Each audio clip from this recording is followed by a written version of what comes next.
El día que mi hijo me humilló frente a su esposa.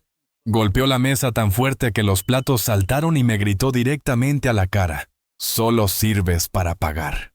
Sentí como el estómago se me contraía. Un frío helado me subió por la espalda y las manos comenzaron a sudarme. No podía respirar. Pero lo que él no sabía es que esa humillación fue el detonante. Esa noche su codicia lo llevaría a descubrir mi secreto. Activa la campana y suscríbete porque el giro que dio esta historia cambiará todo. Esta es una de esas lecciones de vida que nadie espera. Te pido que te quedes conmigo hasta el final para descubrir la verdad, para que puedan entender el peso de esas palabras: «Solo sirves para pagar», para que comprendan por qué esa frase venida de mi propio hijo partió algo dentro de mí. Primero tienen que saber quién soy. Me llamo Arturo. Arturo Vega. Tengo 70 años. Y aunque el calendario dice eso, les confieso que hay días como esa noche en que me siento de 1000. Vivo solo en este pequeño apartamento en el centro, un lugar modesto lleno de libros y de ecos. Es el mismo apartamento donde Mateo dio sus primeros pasos, el mismo donde mi amada esposa Clara y yo soñamos con el futuro. Ahora los sueños son diferentes. Mi rutina es predecible, supongo. El sol entra por la ventana de la cocina a las 6:15 de la mañana sin falta. Mi vieja cafetera italiana, la que Clara compró en un mercadillo hace 30 años, empieza a silbar. Ese es mi despertador. Preparo mi café siempre negro sin azúcar. Me siento en el balcón, si el tiempo lo permite, y miro la ciudad despertar. El resto del día lo paso entre mis libros, mis viejos amigos. Leo a Cervantes, a Borges, a Galdós. Clásicos. Historias de honor, de sacrificios, de mundos que me temo ya no existen. Vivo solo porque mi Clara se fue. Hace 20 años. Un cáncer rápido, cruel, que se la llevó en menos de 6 meses. 20 años. Y todavía espero escuchar su risa desde la cocina. Clara no era solo mi esposa, era el sol. Tenía una energía que llenaba cada rincón. Era práctica, inteligente y tenía una risa. Dios mío, esa risa podía arreglar el peor de los días. Ella era el alma de nuestra pequeña librería. Sí teníamos una librería. El Rincón de Clara, la llamábamos. Era nuestro proyecto, nuestro orgullo. No era grande, pero era mágica. Olía a papel viejo, a tinta fresca y al café que Clara siempre tenía preparado para los clientes. Ella ponía flores frescas en el mostrador cada mañana. Yo me encargaba de los pedidos de la contabilidad, de encontrar esas ediciones raras que nuestros clientes buscaban. Éramos felices. Creíamos que teníamos todo el tiempo del mundo. Cuando ella murió, una parte de mí se fue también. El color se fue del mundo. La librería se sentía vacía, silenciosa. El olor a café me entristecía. Y tenía a Mateo. En ese entonces él era un adolescente de 16 años. Estaba confundido, enojado con el mundo por arrebatarle a su madre. Y yo tenía que ser fuerte por los dos. Me necesitaba. Y para ser honesto, yo necesitaba un propósito. Ese propósito fue él. Fue entonces cuando tomé la decisión. O al menos, eso es lo que le conté a todo el mundo. Un par de meses después del funeral le dije a Mateo: «Hijo, voy a vender la librería». Él me miró sorprendido. «Pero papá, es el sueño de mamá». Y yo le mentí. Le dije que era demasiado trabajo para mí solo, que los tiempos estaban cambiando, que las grandes cadenas nos estaban comiendo, que era mejor vender ahora antes de perderlo todo. Mateo, en su dolor adolescente, lo aceptó. Confiaba en mí. La verdad es muy diferente, pero volvamos a la historia que él conoce. La historia que he construido durante 20 años. Vendí el Rincón de Clara. O eso es lo que él cree. Le dije que había conseguido un precio justo, lo suficiente para asegurar su futuro. «Esto es para tu universidad, Mateo», le dije, entregándole un cheque simbólico, aunque el dinero real lo manejaba yo. «Tu madre querría que tuvieras la mejor educación». Y me dediqué a él, en cuerpo y alma. Crié a ese muchacho con cada gota de mi sudor. Y no es una metáfora. Para que él pudiera tener la mejor educación, yo tenía que desaparecer. Mateo entró en una prestigiosa facultad de negocios, carísima, rodeado de hijos de empresarios de políticos. Yo no quería que se sintiera menos. Así que el dinero de la venta se fue en matrículas en libros, en ropa para que encajara. ¿Y yo? Yo me convertí en lo que él vio esa noche, un hombre sencillo. Empecé a decirle que había conseguido un trabajo de medio tiempo como contable en una pequeña oficina. Un trabajo tranquilo, le decía. Luego, cuando se graduó y empezó a ganar su propio dinero, le dije que me habían jubilado, que vivía de una pensión miserable. Mateo se lo creyó todo. Se acostumbró a esta versión de mí.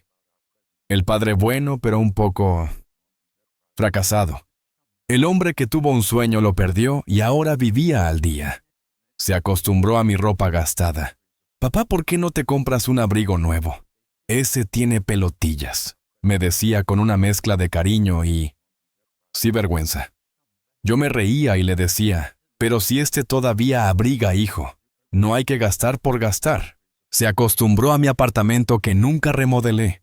Los mismos muebles de hace 30 años. Papá, ese sofá se está hundiendo. Un día te vas a hacer daño, me insistía. Y yo, estoy cómodo así. Tiene la forma de mi cuerpo. Lo hice a propósito. ¿Entienden? Creí que si él me veía así modesto, fracasado, sentiría la necesidad de superarme, de volar alto, de no cometer mis errores. Creí que le estaba dando la motivación para ser un triunfador. ¡Qué tonto fui! No le estaba dando motivación. Le estaba dando permiso para avergonzarse de mí. Recuerdo noches sin dormir. Pero no por el trabajo como él pensaba. Eran noches de preocupación. ¿Estaría comiendo bien en la residencia universitaria? ¿Tendría suficiente dinero para salir con sus amigos? Recuerdo una vez que me llamó angustiado. Necesitaba un traje nuevo para una presentación importante. El suyo, el que yo le había comprado, se veía barato, comparado con el de sus compañeros. Ese mes yo comí arroz y huevos. Nada más. Pero le envié el dinero. Me entró un bono extra en el trabajo. Le mentí. Él solo sí. Fue empeñar el reloj de oro que mi padre me había dejado. Lo recuperé meses después por suerte. Pero él nunca lo supo. Él solo vio al padre que siempre decía sí. Al padre que de alguna manera se las arreglaba, con su pensión miserable. Y entonces, hace 5 años, llegó Sonia. Mateo la conoció en esa facultad de negocios. Ella es diferente a nosotros. Diferente a Clara.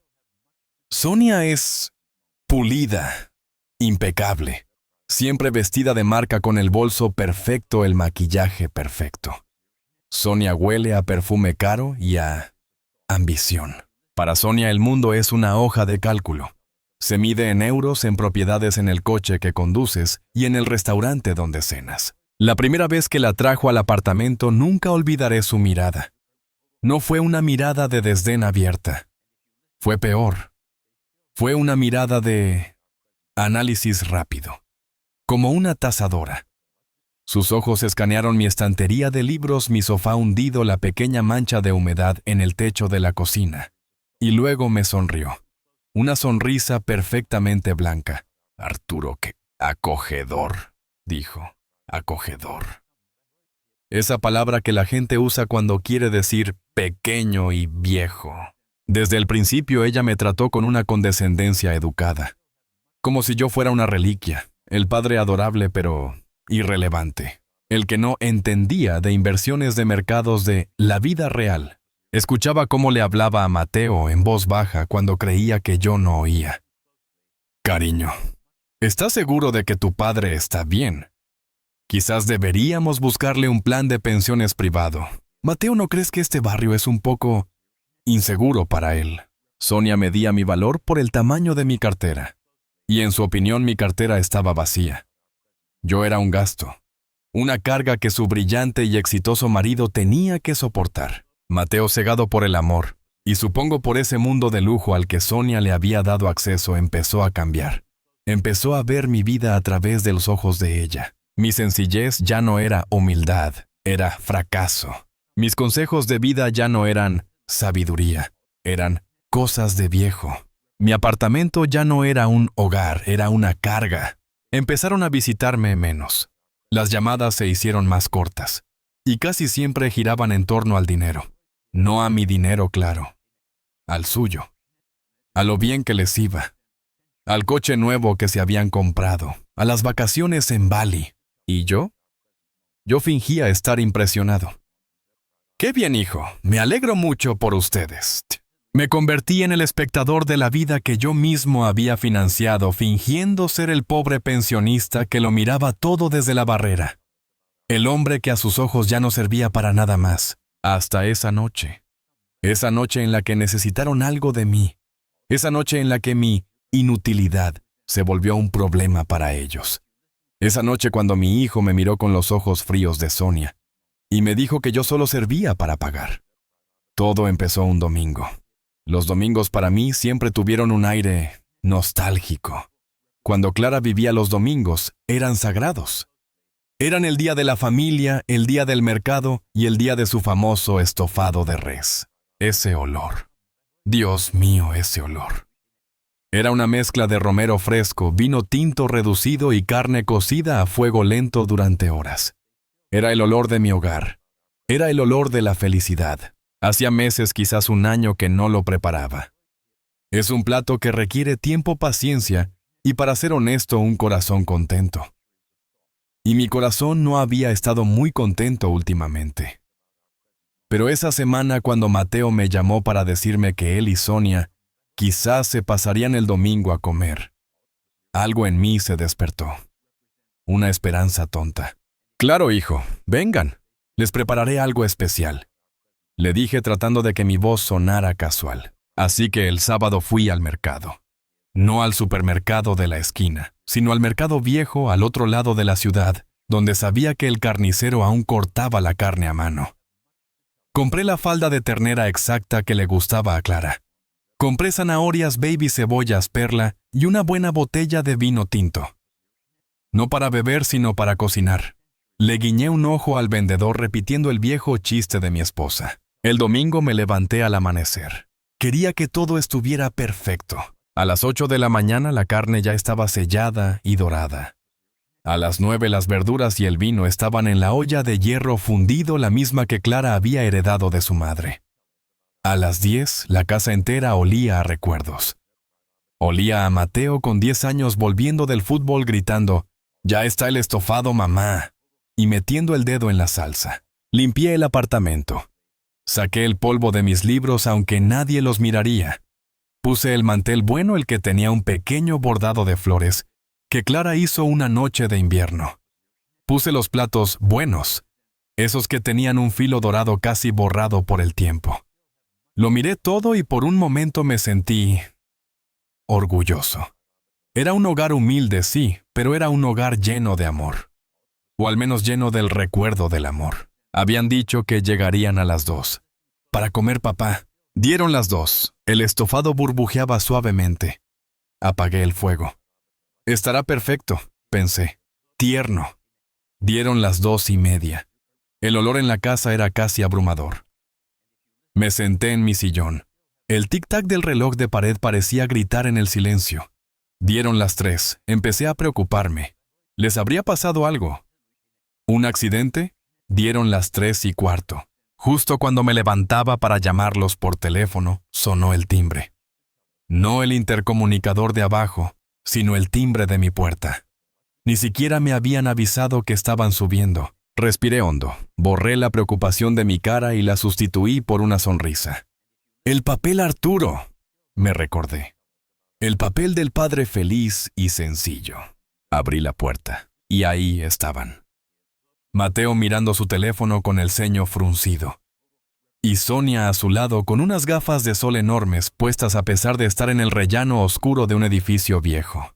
Llevaba un vestido blanco impecable, que parecía fuera de lugar en mi humilde pasillo. «Dije, abriendo los brazos. Mateo levantó la vista del teléfono, me dio un abrazo rápido con una sola mano, mientras con la otra seguía tecleando. Hola, papá. Perdona el tráfico, estaba imposible. Sonia, en cambio, se quedó atrás. Se quitó las gafas de sol y me dio 2 besos al aire cuidando de que su mejilla maquillada no rozara la mía. Arturo, ¿qué tal? ¿Qué olor tan fuerte?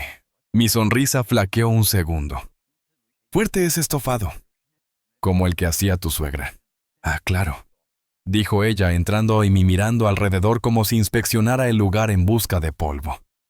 No tienes aire acondicionado, Arturo, con el calor del... Eso, dijo señalando la cocina. Este sitio es un horno.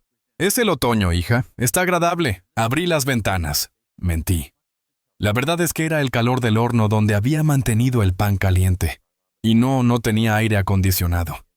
Mi papel de pensionista no me lo permitía. Siéntense, por favor. Ya está todo listo. Dije corriendo a la cocina para servir. Les traje los platos. El estofado humeante, la carne deshaciéndose, las verduras brillantes por la salsa espesa. Puse el pan crujiente en la mesa. Mateo guardó el teléfono por fin. Miró el plato. Estofado, papá, hace años que no comía esto.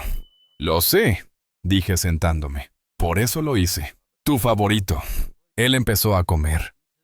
Pero comía mecánicamente, con prisa, como si tuviera que cumplir un trámite. No saboreaba. No cerraba los ojos de placer como hacía de niño. Sonia, por su parte, tomó el tenedor y pinchó un trozo de zanahoria. Lo miró. Luego pinchó un trozo de carne. Lo removió por el plato, mezclándolo con la salsa, pero sin llevarse nada a la boca. ¿No tienes hambre, Sonia?, pregunté. Ella levantó la vista forzando una sonrisa. Es que estoy haciendo una dieta ahora, Arturo. Ya sabes, keto. Y esto, bueno, esto tiene mucha salsa y zanahorias. Es azúcar, ¿sabes? Sentí un pinchazo en el pecho. Ah, no sabía. Es solo comida, hija. Claro, claro. Estás delicioso seguro, dijo y finalmente tomó un trocito diminuto de carne. Lo masticó lentamente. Muy tradicional. El silencio que cayó sobre la mesa fue terrible. Solo se oía el tenedor de Mateo contra el plato, rascando. Yo apenas probé mi propia comida. La esperanza que había sentido esa mañana se estaba convirtiendo en una piedra en el estómago. ¿Por qué habían venido? No era por mí. No era por la comida. Mateo terminó en menos de 5 minutos. Empujó el plato hacia el centro de la mesa. Bebió un vaso de agua entero. Entonces Sonia, que no había comido casi nada, dejó su tenedor y su cuchillo perfectamente alineado sobre el plato intacto. Miró a Mateo, una mirada fija, aguda, y le dio un codazo. No fue un gesto disimulado. Fue un codazo claro, impaciente. Como diciendo, díselo ya. Terminemos con esto. Mateo carraspeó. Se limpió la boca con la servilleta de tela de Clara. Papá y Paul empezó. Yo dejé mi tenedor. Sabía con una certeza helada que este era el verdadero motivo de la visita. Dime, hijo, ¿pasa algo ahí? Él no me miraba. Miraba un punto fijo en el mantel bordado. Sonia y yo, hemos estado mirando coches. ¿Cuchillera? Pregunté fingiendo una inocencia que no sentía. ¿Qué le pasa al tuyo si es casi nuevo? Tiene... ¿Cuánto? 3 años en... Mateo bufó. Una risa corta, amarga. Papá, 3 años en mi sector es una eternidad. No lo entiendes, ¿verdad? La imagen lo es todo. Llego a reuniones con clientes que valen millones. No puedo aparecer en esa cosa. ¿Esa cosa? Repetí. Es un coche excelente, Mateo. Alemán. Seguro. Papá es el modelo básico. Básico. ¿Entiendes? Oh. Sonia intervino, su voz. Sonaba condescendiente como si le explicara matemáticas a un niño. Arturo, lo que Mateo quiere decir es que su estatus profesional requiere una actualización. Vimos una oportunidad. Un Audi. El modelo nuevo. Negro brillante. Interior de cuero. Es el coche de uno de los socios senior de Mateo, lo va a cambiar y nos lo deja a un precio de amigo. Una oportunidad. repetí saboreando el veneno en esas palabras. Ya veo. El caso es papá. Continuó Mateo levantando la vista por fin, y vi la impaciencia en sus ojos. Que el banco nos está poniendo pegas para el crédito este mes. Ya sabes, con la hipoteca del piso nuevo, la derrama del edificio, los muebles de diseño que Sonia compró. Este mes las finanzas están apretadas. Están apretadas. Asentí lentamente. Sentía el frío subir por mis piernas. ¿Y qué tengo que ver yo con eso, Mateo? ¿En qué puedo ayudarles yo? El silencio se estiró. Mateo miró a Sonia buscando apoyo. Ella tomó las riendas. Apoyó sus manos perfectas sobre el mantel de mi esposa. ¡Ay, Arturo, por favor! No se haga el tonto. No es tan complicado. Vimos el coche. Lo necesitamos. Y usted... Hizo un gesto vago con la mano abarcando mi pequeño salón, mis libros viejos, mi sofá hundido. Usted realmente no tiene muchos gastos, ¿verdad? Vive aquí tranquilo. Su pensión... Bueno... ¿Qué pasa con mi pensión, Sonia? Pregunté, mi voz bajando un tono. ¿Qué la tiene? Dijo ella, tía, encogiéndose de hombros. Y como no gasta en nada, pensamos que quizás podrías echarnos una mano. ¿Echarnos una mano? Pregunté. Sí, dijo Mateo, su voz sonando más fuerte, ahora más exigente. Un préstamo. O, bueno, lo que sea. No es tanto. Es solo la entrada. Unos 20,000 euros. El resto lo financiamos, 20,000 euros. La cifra quedó flotando en el aire sobre los restos fríos del estofado. 20,000 euros. Lo dijeron como si pidieran 20 euros para gasolina. 20,000 euros. La cantidad exacta que, según mi papel, yo tardaría años en ahorrar con mi mísima pensión. Ahí estaba. La razón de la visita. El motivo por el que habían aguantado el fuerte olor y el calor de mi apartamento. No venían a ver a su padre. Venían a ver a un cajero automático. Respiré hondo, conté hasta 3 en mi cabeza. Me puse la máscara del pobre Arturo, el pensionista fracasado, el hombre que había perdido su librería y su dignidad. Los miré. Primero a Sonia con su sonrisa expectante, como si ya estuviera oliendo el cuero del coche nuevo. Luego a Mateo, mi hijo, el niño que comía estofado con las manos. Ahora un hombre que me miraba con una frialdad que me helaba los huesos. «Mateo, Sonia», dije, mi voz sonando tan cansada, tan frágil como pude. «Saben perfectamente cómo vivo. Saben mejor que nadie lo que cobro de pensión». «Sí, papá, pero...» intentó interrumpir Mateo. «Déjame terminar», dije levantando una mano. «Mi pensión, mi miserable pensión. Apenas me da para pagar el alquiler de este piso y mis medicinas. Saben que las pastillas del corazón no son baratas. Este estofado, hijos». Señalé la olla. «Es un lujo. Un lujo que me doy cuando sé que vienen para que coman bien». Mentira. Todo mentira. Pero era la mentira que ellos habían comprado durante 20 años. 20,000 euros. Me reí una risa seca, triste. ¿De dónde, Mateo? ¿De dónde crees que voy a sacar yo esa cantidad de dinero? ¿Crees que lo guardo debajo del colchón? Vendí la librería. Se lo di todo a ustedes para sus estudios, para su vida. No me queda nada más. No tengo nada. Les dije la verdad que ellos querían oír. Vi cómo la cara de Mateo se transformaba. La impaciencia se convirtió en frustración. La frustración en una rabia contenida. Sus mejillas se enrojecieron. Y Sonia... La sonrisa de Sonia se borró, se desvaneció como si nunca hubiera existido. Su rostro se endureció. Sus ojos, que me miraban con falsa compasión, ahora me miraban con desprecio, un desprecio puro, helado. Apretó los labios. Miró a Mateo. Y fue entonces, en ese silencio cargado de decepción y rabia, cuando mi hijo golpeó la mesa. El aire en el pequeño comedor se volvió irrespirable. Mi negativa, mi «no tengo nada», quedó flotando sobre la mesa entre los platos de estofado frío y la jarra de agua. El silencio que siguió no fue un silencio normal. Fue un silencio pesado, denso, cargado de electricidad. Mateo me miraba fijamente. Sus ojos, esos ojos oscuros que yo conocía tan bien, que habían sido la luz de mi vida desde que Clara se fue ahora, eran 2 trozos de carbón. fríos y duros. Vi cómo su mandíbula se tensaba, cómo su pecho subía y bajaba con una respiración contenida rápida. Pero fue Sonia quien rompió el hielo. Soltó una risa. No fue una carcajada. Fue un sonido corto seco como el de una rama al partirse. Un sonido feo lleno de desprecio. «Ay, Arturo, por favor», dijo, y su voz habitualmente melosa ahora goteaba un sarcasmo que me heló la piel.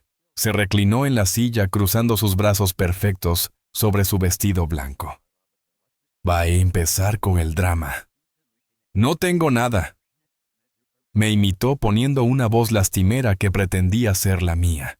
Siempre la misma historia, ¿verdad? El pobrecito viudo. El pensionista mártir. Cada palabra era un alfilerazo. Yo seguía en silencio. ¿Qué podía decir? Este era el papel que yo había elegido interpretar. Ahora tenía que aguantar la crítica. «Sabíamos que diría esto, Mateo». «Teo», dijo ella girando su cabeza para mirar a mi hijo. Ya no me hablaba a mí, sino a él como si yo fuera un objeto, un mueble molesto en la habitación. «Te lo dije. Es inútil. Es una mentalidad. Es la mentalidad del fracaso». «Sonia», empezó a decir Mateo, pero su voz era débil. La palabra se me escapó. Fue un susurro. «¿Llamaste tienducha a la librería de tu madre?» Ella me miró, sus ojos achinados. «¿Cómo la llamo entonces? El gran imperio, por favor, Arturo». Era una tienda de barrio. Y la perdió. La vendió por nada, por miedo. ¿Y ahora qué? Ahora Mateo, que sí es un triunfador que se desvive trabajando en un mundo que usted ni siquiera entiende, tiene que... Hizo una pausa buscando la palabra.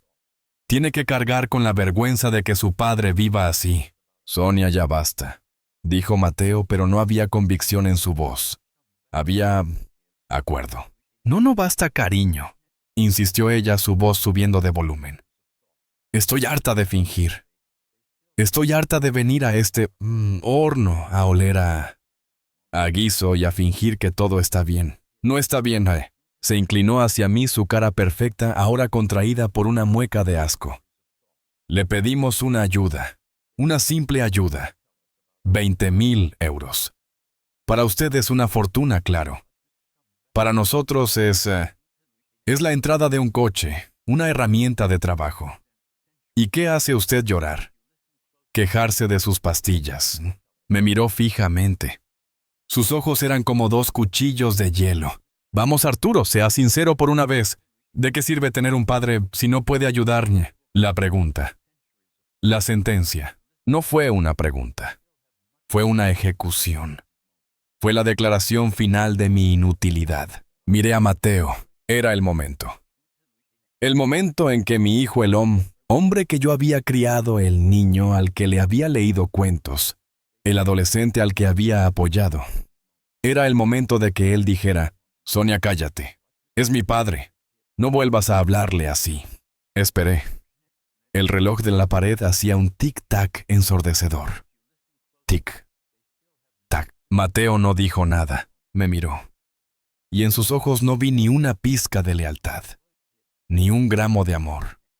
Vi rabia, vi frustración, vi vergüenza. Se estaba avergonzando de mí, y entonces sucedió. Se puso de pie. No fue un movimiento normal. No fue «me levanto de la mesa». Fue una explosión. Fue un acto de violencia pura. Se puso de pie de un golpe. La silla, mi vieja silla de madera de pino, la que Clara y yo habíamos lijado juntos un verano, salió disparada hacia atrás.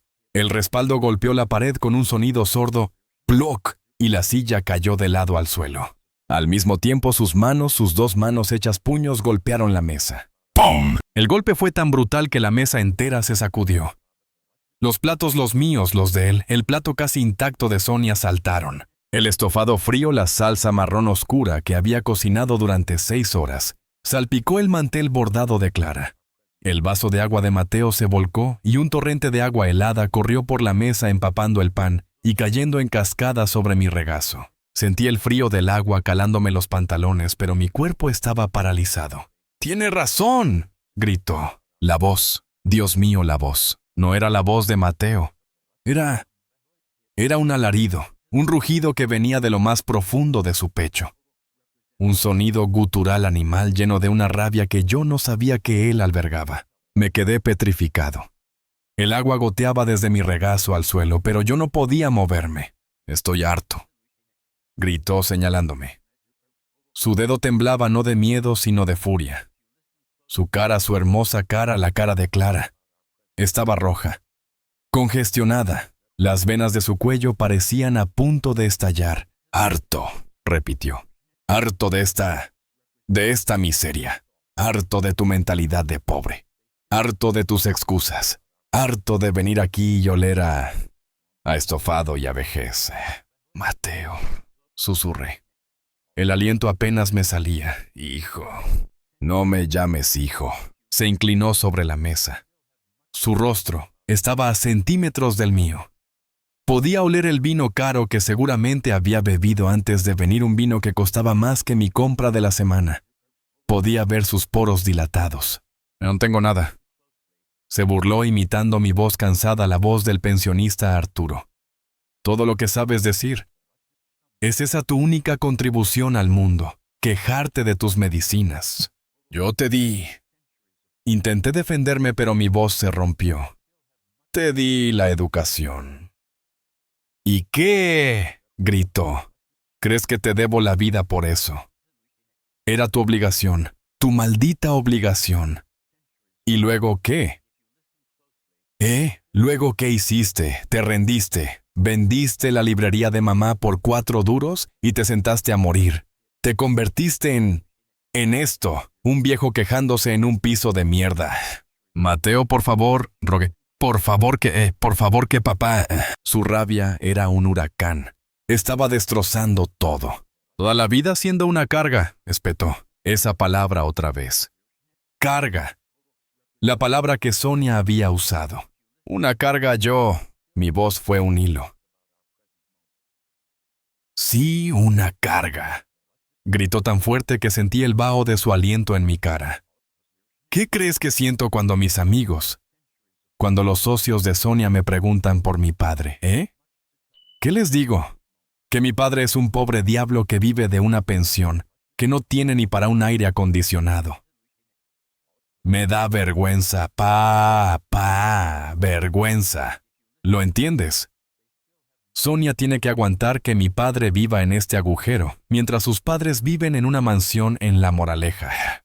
«Hijo, yo no tenía palabras. No me diste nada», me cortó. «Me diste una obligación, y luego te convertiste en un lastre emocional, un recordatorio constante del fracaso del que vengo». Mi mente se rompió. Mientras él gritaba, «¡Nada!», yo me vi a mí mismo. Me vi en una casa de empeños en 98. Tenía 45 años. Mateo necesitaba un traje del ganador, para la entrevista de la beca en la Facultad de Negocios. Un traje que costaba una fortuna. Yo no tenía el dinero. La librería, la tienducha, apenas daba para las facturas ese mes. Esa noche, sin que nadie me viera, saqué el único objeto de valor que me quedaba. El reloj de oro que mi padre me había dado en su lecho de muerte. «Arturo», me dijo, «esto no es un reloj, es tiempo. No lo malgastes». Entré en esa tienda oscura. El hombre tras el cristal blindado me miró con lástima. Salí de allí sin el reloj y con el dinero. Mateo tuvo su traje y consiguió la beca. Nunca le dije lo que costó. Nunca le dije que ese tiempo que mi padre me dio se lo había dado a él. Nunca recuperé el reloj. Eso era nada. Eso era ser una carga. Volví al presente. El rostro de Mateo seguía allí deformado por la rabia. «¿No entiendes, papá?». Su voz bajó un poco, pero se volvió más siseante, más cruel. «¿O es que no quieres entender?». Hizo una pausa. Respiró hondo como un boxeador preparándose para el golpe de gracia. Y entonces lo dijo. Las palabras que había escuchado en mi pesadilla, las palabras del título de mi vida. «Solo sirve para pagar», gritó la frase. La escupió. Cada sílaba estaba cargada de veneno y de años de resentimiento. «Solo sirves para pagar». El grito resonó en las paredes. «¿Y si ni siquiera puedes hacer eso?». Continuó su voz ahora llena de un desdén absoluto. Si ni siquiera puedes darnos 20,000 euros de tu miserable pensión. Se pasó la mano por el pelo exasperado como si yo fuera el ser más estúpido del planeta. Entonces me miró y vi el vacío total. ¿Y para qué más eres bueno?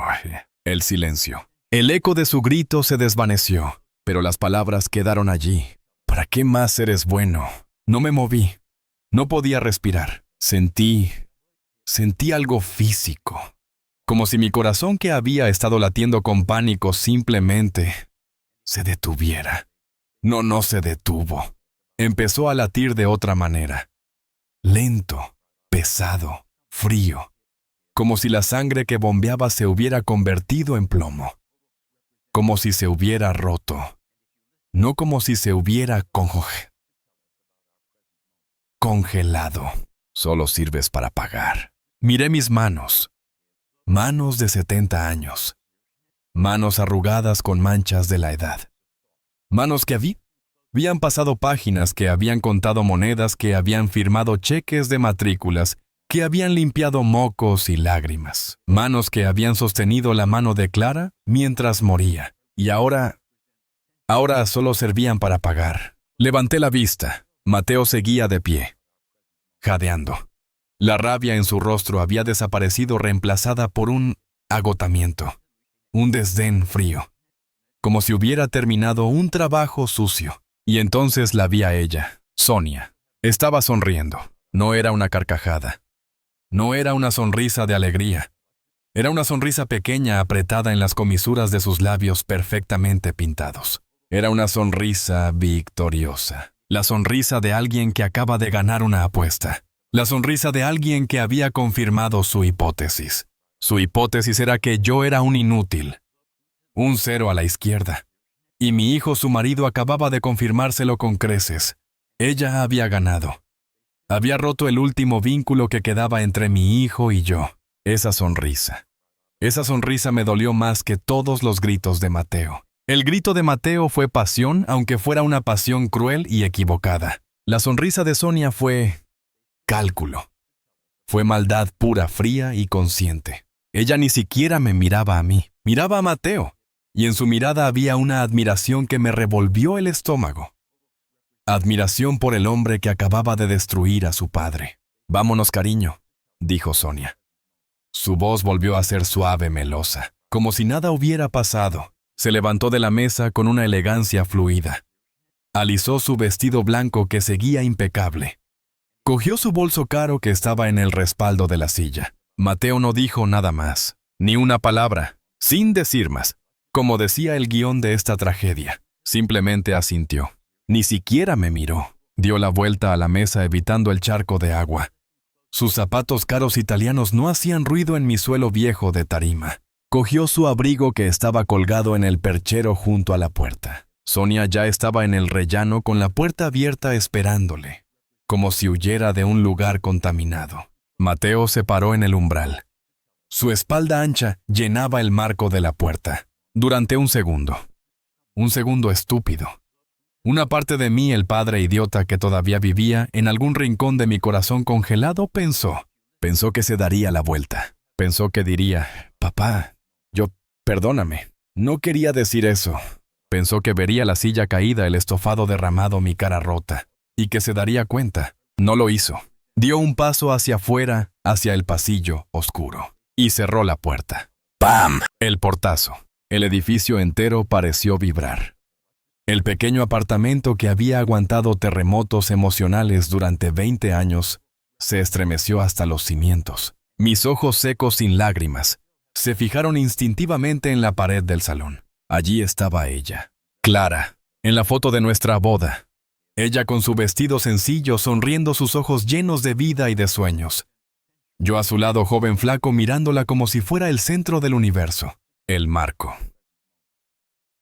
de madera barato que había comprado en un todo a 100 para mantener mi papel de pensionista. Se había torcido por la vibración. La foto de Clara estaba colgando inclinada. Clara me miraba de lado, como si estuviera tan confundida, tan decepcionada como yo. Y yo me quedé allí, sentado a la mesa, mojado por el agua derramada. rodeado por el olor a fracaso de un estofado que nadie quiso, congelado, roto, solo, escuchando el eco de esa última pregunta en el silencio absoluto de mi apartamento. ¿Para qué más eres bueno? No sé cuánto tiempo me quedé allí sentado a la mesa. Minutos. Horas. No lo sé. El silencio que dejó el portazo era absoluto. Era un silencio denso pesado. Se pegaba a la piel. Lo único que se movía era el agua de mi regazo que goteaba rítmicamente en el suelo. Plof, plof, plof. El olor del estofado que antes me traía recuerdos de Clara y de la felicidad ahora olía a rancio, a podrido, a fracaso. Mis ojos estaban fijos en la foto de Clara, torcida, mirándome de lado, como si me juzgara. ¿Qué has hecho, Arturo? ¿En qué convertiste a nuestro hijo? El frío del agua me llegó a los huesos. Empecé a temblar. No de miedo. Era un temblor interno, un frío que venía de ese lugar donde mi corazón se había congelado. Movimientos automáticos. Como un robot, me levanté. Las piernas me pesaban 1 tonelada cada una. Cogí la silla que Mateo había tirado. La volví a poner en su sitio. Fui a la cocina. Cogí un trapo uno viejo, el que usaba para limpiar el suelo. Volví al comedor. Me arrodillé, un hombre de 70 años arrodillado, limpiando la salsa del estofado derramado y el agua que su hijo había volcado en un ataque de rabia. Mientras limpiaba cada palabra volvía. Carga. Vergüenza. Fracaso. Solo sirves para pagar. Y la sonrisa de Sonia. Esa sonrisa victoriosa. Limpié el suelo. Escurrí el trapo en el fregadero. Limpié la mesa. Tiré los restos del estofado, la comida que había cocinado con tanto amor, a la basura. Olía agrio. Lavé los platos, el de Sonia casi intacto, el de Mateo vacío por la prisa, el mío a medio comer. Mis manos se movían, pero mi mente estaba en otro lugar. Estaba atrapada en un bucle, en ese grito. ¿Para qué más eres bueno? Cuando todo estuvo limpio, eran las 7 de la tarde. El sol se había ido. La oscuridad entró en el apartamento, pero no encendí las luces. Me quité los pantalones mojados. Me puse el pijama viejo, el de franela, el que tenía pelotillas en las rodillas, pero no me fui a la cama. No podía. Fui a mi sillón. El sillón hundido. Mi refugio. Y me senté. Allí comenzó la noche más larga de mi vida. La ciudad seguía su curso ahí fuera. Oía las sirenas a lo lejos. Oía la música del bar de la esquina. Oía a los vecinos del piso de arriba discutir.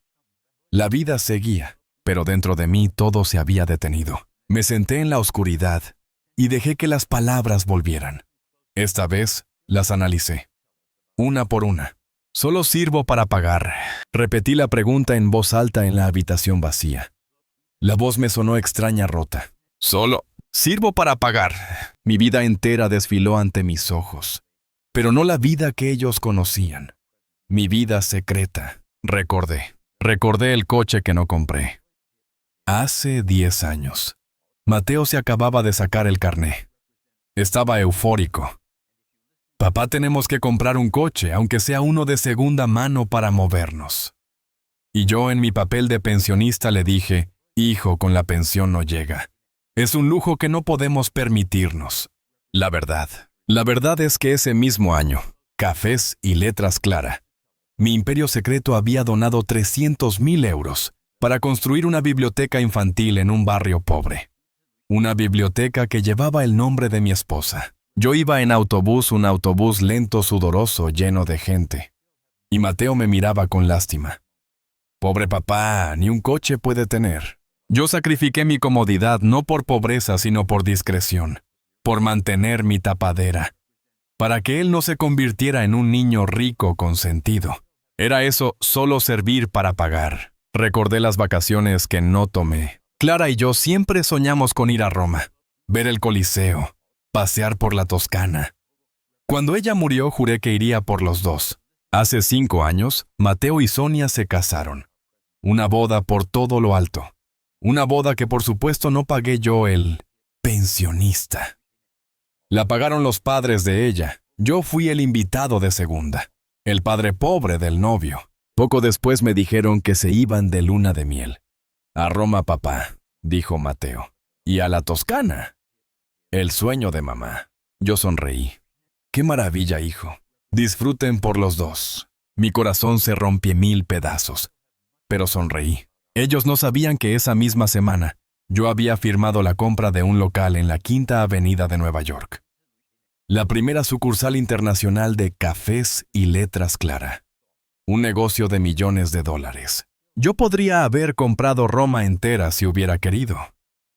Pero mi hijo fue a Roma y yo me quedé en mi apartamento, horno, comiendo sopa de sobre. Era eso, ser una carga. Recordé mi ropa vieja. El abrigo con pelotillas que Mateo mencionaba con vergüenza. El jersey con un pequeño agujero en el codo que yo mismo había cosido mal. Mis zapatos gastados, los únicos que tenía para salir. Sonia me miraba la ropa con asco, como si la pobreza fuera una enfermedad contagiosa. Recordé la última vez que Mateo necesitó dinero extra. Fue para su máster. Un máster carísimo en una escuela de negocios privada. Papá, esto es lo que me abrirá todas las puertas, me dijo, sus ojos brillando de ambición. Sonia dice que sin esto soy solo uno más. Mi papel de pensionista no daba para eso. Así que inventé una historia. Hijo, vendí la última joya que me quedaba de tu madre. Unos pendientes de diamantes que ella guardaba. Mateo me abrazó. Gracias, papá. Te juro que valdrá la pena. Era mentira. No vendí ninguna joya. Clara no tenía diamantes. Firmé un cheque desde una de mis cuentas de holding a través de un tercero como una beca anónima de la Bifundación Clara. Ese mes, el mes que él entró en ese máster de lujo, yo no encendí la calefacción. Hizo un frío terrible. Yo dormía con el abrigo de pelotillas puesto. Era eso vergüenza, era eso fracaso. Miré el retrato de Clara en la pared. La oscuridad apenas me dejaba ver su rostro, pero yo me lo sabía de memoria. Clara, susurré. Mi amor, ¿en qué fallé? Hablé con ella. Le conté la escena. El grito, el estofado. La sonrisa de Sonia. ¿En qué me equivoqué, Clara? Fue un error. Le expliqué mi lógica. Mi miedo. Clara, yo vi lo que el dinero hizo a otros. Vi cómo destruía familias. Cuando empecé a ganar, cuando el rincón de Clara se transformó en esto. Tuve miedo. Tuve miedo de que Mateo se convirtiera en un vago, en un niño mimado que nunca luchara por nada. Tuve miedo de que el dinero le robara el alma, como se la robó a Sonia. Yo quería que fuera como yo, que empezara de abajo, que valorara el esfuerzo. Quería que pensara que su padre era un hombre modesto para que él tuviera la ambición de superarlo. Quería que fuera un hombre de verdad, Clara, no el heredero de un imperio. El silencio me respondió, pero fallé. ¿Verdad, amor mío? Fallé estrepitosamente. Le enseñé el valor del esfuerzo, y él solo aprendió a despreciar al que no tenía éxito material. Le enseñé la humildad, y él lo confundió con fracaso. Le di todo en secreto para que pudiera triunfar por sí mismo, y él usó ese triunfo para pisotearme. Me levanté del sillón. El dolor ya no era solo en el corazón. Era un dolor físico. Un nudo en la garganta que no me dejaba tragar. Una presión en el pecho tan fuerte que sentía que me iba a ahogar. Él había confundido mi modestia con debilidad, dije en voz alta. Y mi sacrificio, respiré hondo, lo había confundido con estupidez. Ese fue el momento. La realización. No fue un rayo de luz, fue un bloque de hielo. Todo el dolor caliente, la tristeza, la humillación. Todo ese vapor hirviendo dentro de mí. De repente se solidificó. El dolor no se fue, se transformó, se convirtió en una cosa fría, dura y pesada. Una resolución, una certeza tan afilada como un cuchillo. ¿Para qué más eres buena? Volví a sentarme, pero ya no era el mismo hombre. El hombre que se sentó no era el pensionista tembloroso. No era el padre herido, Arturo Vega. El padre amoroso, el viudo mártir. El viejo fracasado que vivía en un apartamento caluroso. Ese hombre murió esa noche. asesinado por las palabras de su propio hijo y la sonrisa de su nuera. Miré mis manos en la oscuridad. Ya no eran las manos temblorosas de un viejo asustado. Eran las manos que habían construido cafés y letras Clara. Manos que habían firmado contratos de millones de dólares. Manos que habían negociado con los empresarios más duros de Europa y América. Manos que habían convertido una pequeña tienducha de barrio en una multinacional con presencia en 7 países. Había protegido a Mateo de la verdad por amor, y él había usado ese amor como un arma para destruirme. El juego había terminado. Mi estrategia había fallado. Mi mayor inversión, mi hijo, se había declarado en bancarrota moral. Y cuando una inversión falla, Arturo Vega, el empresario, sabe exactamente lo que tiene que hacer: cortar las pérdidas. Ya no se trataba de dolor, se trataba de justicia. El padre amoroso había muerto, pero el hombre que había construido un imperio en silencio, ese hombre, acababa de despertar. Me levanté del sillón. No sé qué hora era. Quizás las 10 de la noche, quizás las 11. La oscuridad en el apartamento era total. Mis músculos estaban agarrotados por el frío y la tensión. El padre Arturo Vega, el pensionista, habría ido a la cama temblando a llorar hasta dormirse. Pero ese hombre estaba muerto. Me levanté y el hombre que se puso de pie era Arturo Vega, el fundador, el presidente. Caminé por el pasillo oscuro. Mis pasos, que siempre eran arrastrados y cansados, parte de mi disfraz, ahora eran firmes, silenciosos, decididos. Pasé de largo mi dormitorio, esa habitación triste con la cama individual y el armario roído. Me dirigí al fondo del pasillo. Al final de todo, allí donde siempre ha estado esa puerta. La puerta que siempre estaba cerrada con llave. Cuando Mateo era niño, preguntaba: «Papá, ¿qué hay ahí?». Y yo le decía: «Solo trastos viejos de la librería, hijo. Cosas rotas, no hay nada que ver». Cuando creció, simplemente asumió que era un trastero. Sonia, en sus inspecciones, una vez intentó abrirla. «Está atascada», le dije. La humedad hinchó la madera. Un desastre. Mentira. Era la única puerta sólida de la casa.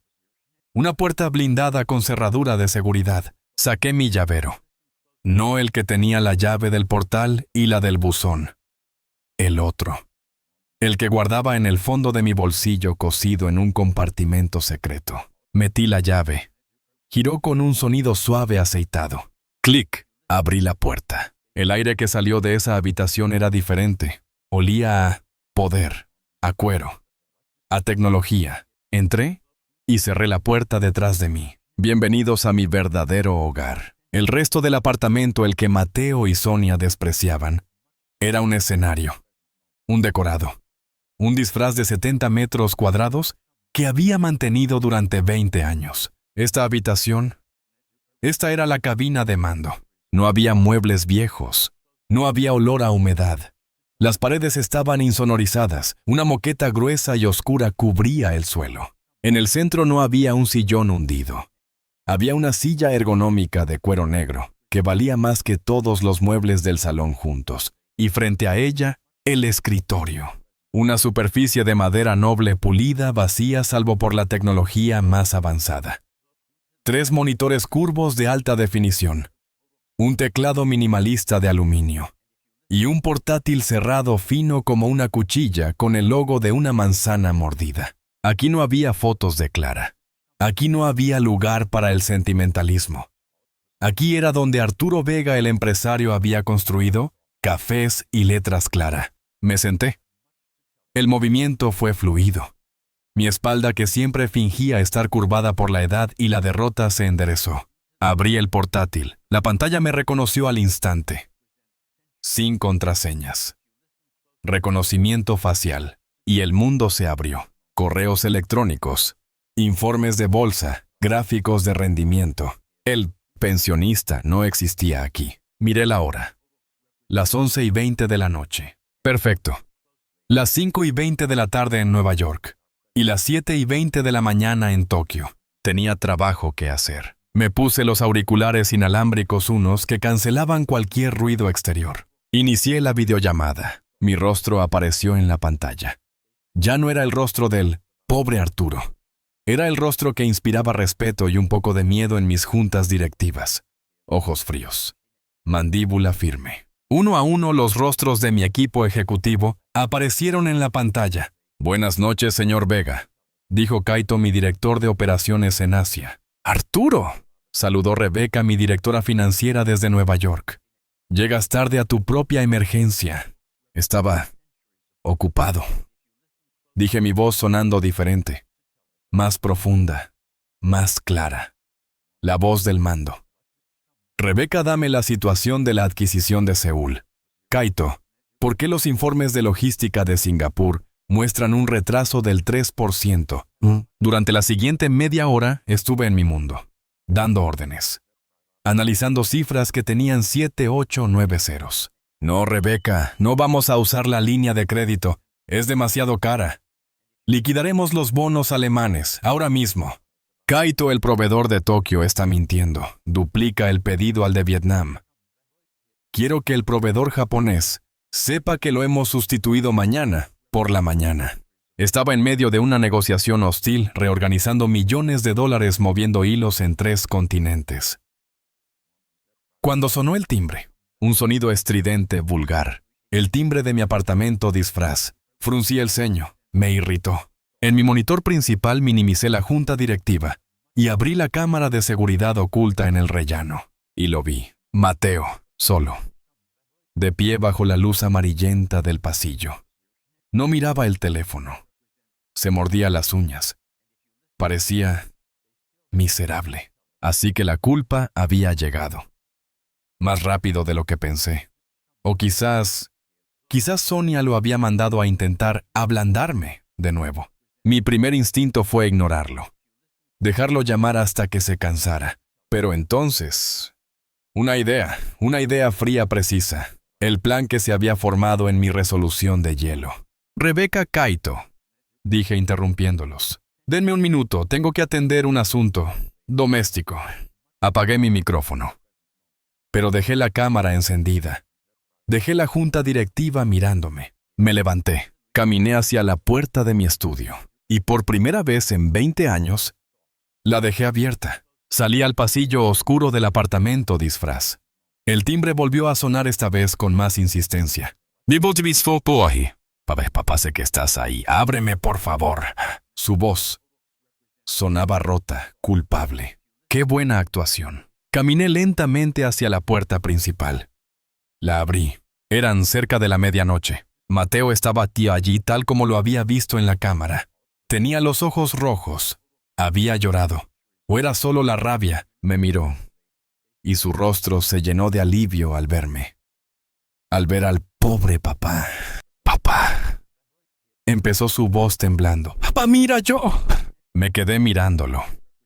No dije nada. Mantuve la cara del pensionista, cansado. Roto. «Yo», tartamudeó.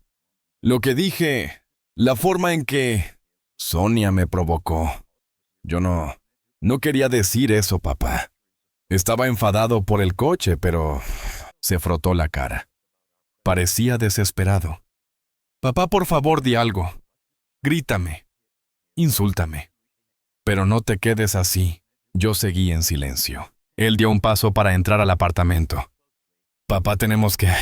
Y entonces se cayó. Se quedó helado en mitad del movimiento. Sus ojos, que estaban fijos en mi cara rota, se desviaron. Miraron por encima de mi hombro hacia el pasillo oscuro. Su ceño se frunció. Vio la luz. Una luz azulada tecnológica que venía del fondo del pasillo, del lugar donde nunca había luz. Vio la puerta del trastero, abierta. «¿Qué?», susurró. Y entonces escuchó una voz de mujer nítida hablando en inglés con acento de Nueva York, que salía de esa habitación. «The Federal Reserve's decision is tomorrow. We need your call now». La confusión en el rostro de Mateo era deliciosa. Empezó a caminar. Papá lo dijo, pero ya no me miraba a mí. Me empujó suavemente a un lado como si yo fuera una cortina. «Papá, ¿qué es eso? ¿Tienes la tele puesta?» Y caminó por el pasillo. Yo lo seguí lentamente. El depredador, observando a la presa entrar en la trampa, se paró en el umbral de mi estudio. Se quedó absolutamente quieto. Vi su espalda tensarse, Su cabeza se movió lentamente de izquierda a derecha, tratando de procesar lo que estaba viendo. Vio los 3 monitores. Vio los gráficos de barras. Vio las videoconferencias activas. ¡Qué tonio!, murmuró. Se asomó. Vio mi silla de cuero. Vio mi escritorio impoluto. Su cerebro no podía conectar esto. El apartamento horno y esta sala de control de la NASA. Papá, ¿qué es esto? ¿De quién es esto? Y entonces su mirada se fijó en el monitor central, donde la junta directiva seguía esperando, y donde debajo de mi imagen en vivo había un pequeño letrero digital: Arturo Vega, fundador y presidente.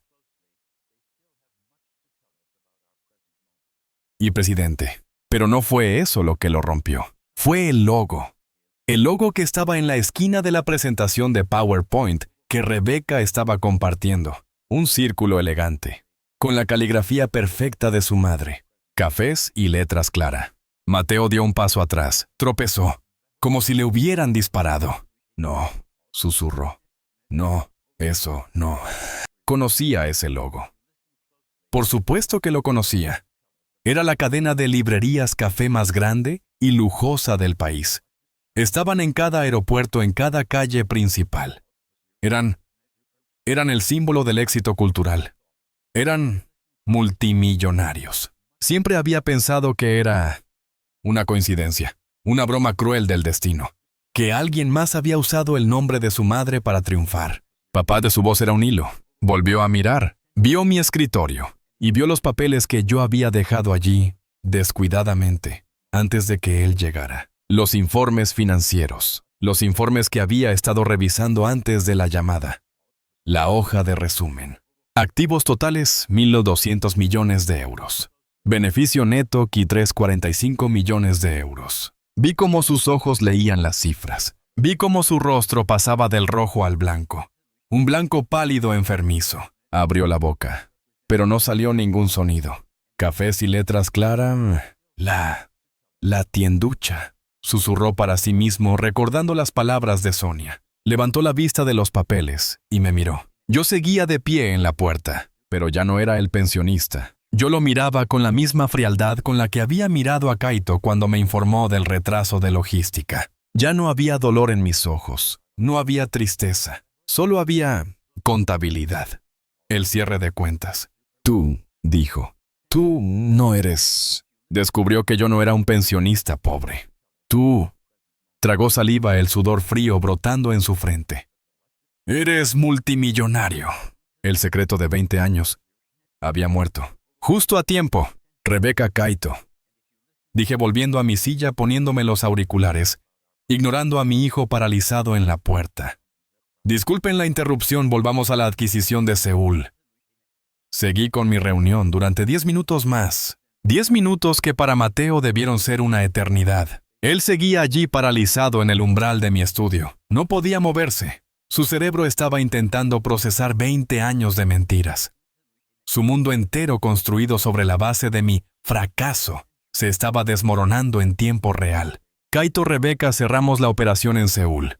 Ejecuten la compra al precio que fijamos. No acepten contraofertas. Buenas noches.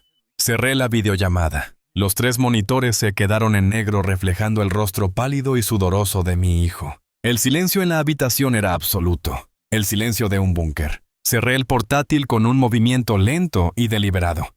El suave clic de la tapa sonó como un disparo en la quietud. Me quité los auriculares y los coloqué cuidadosamente en su soporte de aluminio. Me giré en mi silla de cuero. La silla, que costaba más que el coche que él quería comprar, giró sin hacer un solo ruido. Y lo miré. Por fin, él me miraba. A mí, pero no me veía. Estaba viendo a un fantasma. Estaba viendo los 1.200 millones de euros que había leído en el informe. Papá, tartamudeó. Su voz era un susurro ronco. ¿Qué es esto? Me tomé un segundo. Ya no sentía dolor. Ya no sentía rabia. Sentía lástima. Una lástima fría quirúrgica. Esto, Mateo. Dije, y mi voz sonó extraña. En esa habitación era mi voz real. La voz del presidente, no la del pensionista. Es mi secreto. Señalé el logo de Cacás y Letras Clara, que aún brillaba débilmente en uno de los monitores antes de apagarse. La librería que fracasó se convirtió en esto. Pero, balbuceaba. Tú dijiste, vendiste. Vendí la tienda física, sí, asentí. La tienducha, como la llamó tu esposa. Vendí los ladrillos, pero no vendí la marca. No vendí la idea, no vendí el nombre de tu madre. Cogí ese dinero, el poco dinero que según tú mal vendí, y lo invertí. Mientras tú estudiabas con el dinero de la venta, yo estudiaba los mercados. Mientras tú te ibas de fiesta, yo aprendía sobre logística global. Y mientras tú empezabas tu brillante carrera, yo construía esto. En silencio. Ladrillo a ladrillo. Noche tras noche. Desde esta misma habitación. Durante 20 años. Él negó con la cabeza como intentando despertar de una pesadilla. Pero, ¿por qué? ¿Por qué vivir así? ¿Por qué dejar que te tratáramos y...? No pudo terminar la frase. La culpa o quizás solo la confusión lo ahogaba. Me levanté. Caminé hacia él. Por primera vez él me miró. Con miedo. Me miró como el empleado mira al jefe que va a despedirlo. Ya no era su carga. Era su dueño. ¿Por qué? Repetí su pregunta. Me paré frente a él. Lo hice por ti, Mateo. Tenía miedo. Cuando Clara murió y el dinero empezó a crecer, tuve pánico. Vi a los hijos de otros empresarios, niños mimados arrogantes destruidos por el dinero que no habían ganado, seres humanos vacíos exactamente como Sonia. No quería eso para ti. No quería que el hijo de Clara se convirtiera en eso. Así que inventé un plan.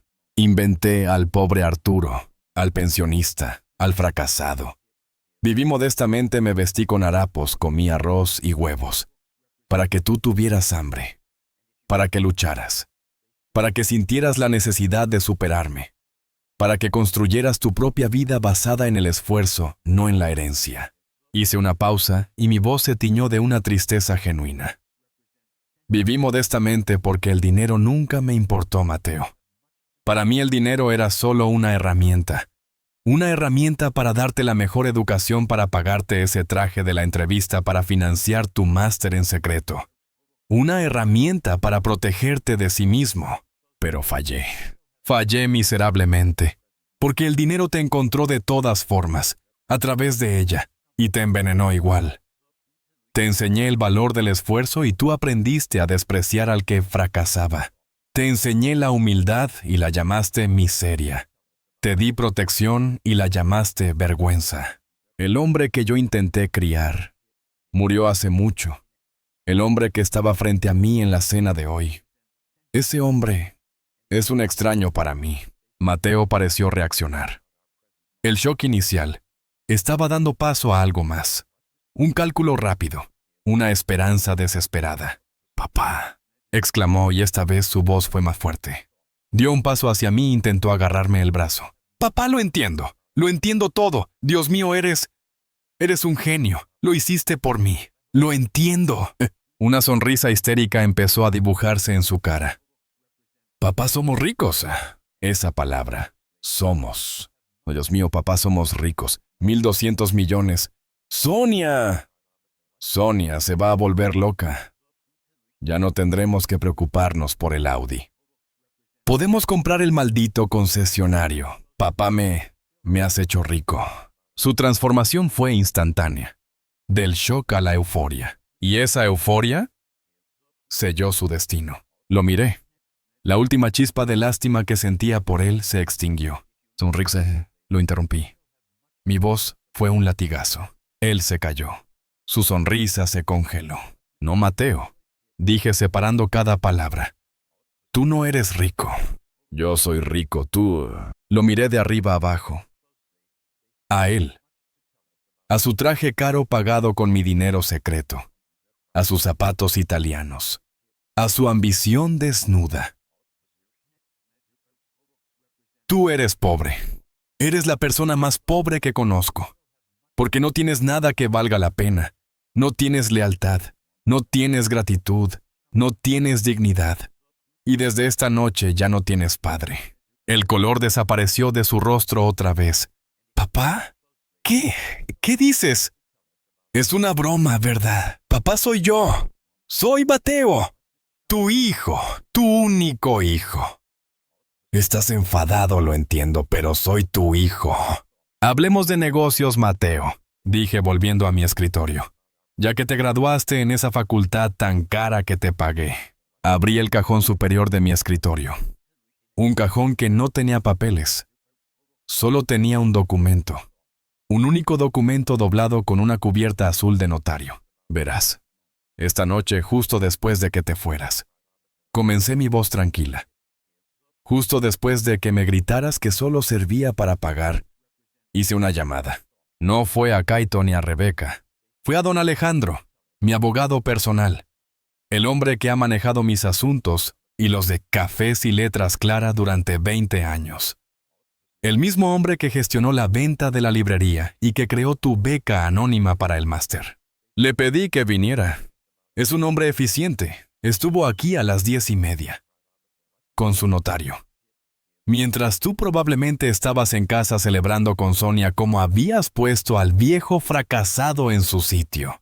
Puse el documento sobre la mesa entre nosotros. ¿Qué es eso? Preguntó, sus ojos fijos en el papel. Papá, ¿qué hiciste? Hice lo que un hombre de negocios hace cuando una inversión falla. Cortar las pérdidas. Tomé el documento y lo abrí. Este Mateo es mi Nuevo Testamento, firmado y sellado, hace menos de una hora. No, ¿tú querías que sirviera para pagar, verdad? Le dije repitiendo sus palabras. Y tenías razón, este dinero va a pagar. Este dinero, mis 1.200 millones de euros cada céntimo. Hice una pausa disfrutando el momento. Van a pagar la educación de cientos de jóvenes. Jóvenes que como yo se quedaron huérfanos. Jóvenes que sí valoran el esfuerzo. Jóvenes que entienden que el respeto no se hereda, se gana. Jóvenes que nunca le gritarían a un padre que es una carga. En el momento de mi muerte, todo mi patrimonio, todas las acciones de Cafés y Letras Clara, todas las propiedades, todo, será transferido irrevocablemente a la Fundación Clara. La Fundación Clara, tartamudeó él. La que construye bibliotecas. La misma. Asentí. La fundación que creé hace 15 años en honor a tu madre. La fundación a la que he estado donando millones en secreto mientras jugaba al pensionista contigo. Esa es mi verdadera heredera. No, susurró. Y entonces se rompió, se derrumbó. Literalmente. Sus rodillas cedieron. Cayó al suelo sobre la moqueta cara de mi estudio. ¡No!, gritó. Un grito desgarrador. No de dolor, de avaricia frustrada. ¡No puedes hacerme esto! Se arrastró. Se agarró a mis pantalones. El hombre que me había llamado carga, horas antes ahora se aferraba a mí como un náufrago. Papá, por favor, no, soy tu hijo, es mi dinero, es mi herencia por derecho. Lo miré. Su rostro, antes arrogante, ahora estaba desfigurado por las lágrimas y los mocos. Era patético. La herencia no es un derecho, Mateo. Le dije mi voz sin una pizca de emoción. Es un privilegio que se gana con amor y respeto. ¿Y tú? Tú lo perdiste. No, papá, por favor. Fue Sonia, fue ella. Ella me envenenó. Te lo juro. La dejaré. Mañana mismo. Me divorciaré. Haré lo que tú quieras. ¿Quieres que limpie tus zapatos? Los limpiaré. ¿Quieres que sea tu esclavo? Lo seré, pero no me quites el dinero. Por favor, papá, no me quites el dinero. Qué triste. Qué espectáculo tan lamentable. Me solté de su agarre. Di un paso atrás. Lo perdiste todo en ese instante, Mateo. Le dije. En el momento en que golpeaste la mesa de tu madre. En el momento en que tu esposa sonrió. Tú no recibirás ni un céntimo, ni un miserable euro. Vivirás el resto de tu vida sabiendo que eras el heredero de un imperio y que lo cambiaste por un Audi que ni siquiera podías pagar. Te quedarás exactamente con lo que creaste por ti mismo. con tu trabajo, tu estatus y tu maravillosa esposa. Buena suerte. La van a necesitar cuando el banco ejecute la hipoteca de ese piso de diseño. Abrí la puerta del estudio. La luz amarillenta del pasillo disfraz entró recordándonos el escenario del crimen. Vete, le ordené. Papá, sollozó desde el suelo. Se levantó tropezando. Su cara era una máscara de terror y odio. Me miró una última vez no como a un padre, sino como a un monstruo que le había robado su futuro. Salió del estudio. Salió del apartamento. Esta vez no hubo portazo. Solo el clic silencioso de la puerta cerrándose sobre una vida de ruina. Esa fue la última vez que lo vi. No como mi hijo, sino como la lección más cara y dolorosa de mi vida. Aprendí esa noche que puedes darlo todo tu tiempo, tu dinero, tus sacrificios. Pero si no enseñas el valor del respeto, no has dado absolutamente nada. Y aquí está la moraleja. La única verdad que saqué de todo este desastre. Nunca midas el valor de una persona por su billetera. Nunca desprecies al humilde. Nunca insultes al que te sirve en silencio. Porque nunca sabes si estás gritándole fracasado a un hombre que podría comprar tu ciudad entera antes del desayuno. El respeto y la dignidad, esos no tienen precio. Y el que los pierde como Mateo por un momento de arrogancia, lo ha perdido todo. Para siempre. Soy Arturo. Y esta es mi historia. O al menos el final de una parte de ella y el comienzo de una nueva. Gracias por escucharme. Gracias por quedarte conmigo hasta el final de este viaje tan doloroso. No les voy a mentir. Perder a un hijo de esta manera es un tipo de muerte que no se describe fácilmente. Es un silencio que pesa. Es como un eco en una casa que antes estaba llena de risas, aunque fueran risas fingidas. Pero también, y esto es lo extraño, es una liberación. Es una lección. Mi historia es una lección muy dura sobre el respeto, sobre el silencio y sobre las apariencias. Es la prueba de que el dinero puede comprar la educación, puede comprar el estatus, puede comprar un Audi, pero no puede comprar la lealtad ni la gratitud, ni el amor verdadero. He querido compartir esto con ustedes aquí porque durante esa noche larga y oscura, después de que Mateo gritara esas palabras terribles, me sentí el hombre más solo del mundo. Y quizás al otro lado de esta pantalla hay alguien que se siente igual. Si mi viaje, si esta confesión de 20 años de secreto te ha tocado el corazón. Si entiendes el porqué de mi decisión final, aunque fuera tan dura, por favor déjame un corazón azul. Solo para saber que no estoy solo en este sentimiento. Para saber que ustedes entienden que mi dignidad y el respeto al nombre de mi esposa Clara valían más que la sangre. Me ayudaría mucho más de lo que creen saber. ¿Desde dónde me están escuchando? A veces cuando hablo aquí en la quietud de mi estudio, imagino que mis palabras se pierden en el vacío. Me escuchas desde México, desde Argentina, quizás desde Colombia o desde algún rincón de mi querida España. Déjame un comentario y dime tu ciudad. Leerlos me hace sentir acompañado. Me hace sentir que esta soledad que yo mismo construí durante 20 años ahora se abre al mundo. Y quiero saber de ti. ¿Alguna vez te has sentido subestimado?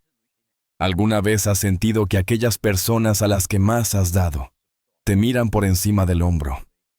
¿Alguna vez te han hecho sentir inútil o solo válido por lo que puedes pagar? Cuéntamelo en los comentarios. Leamos nuestras historias.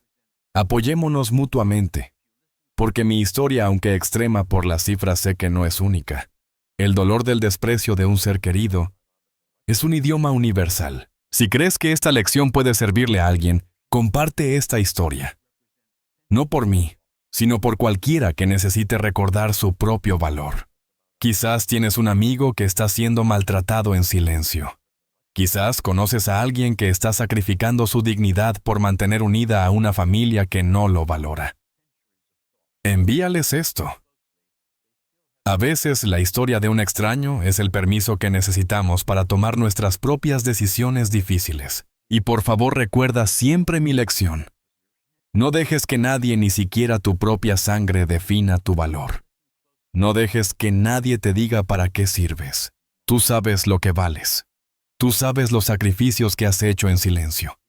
Tu dignidad no es negociable, ni por 20,000 euros, ni por 1,200 millones. Gracias por escuchar a este viejo. Les envío un abrazo fuerte.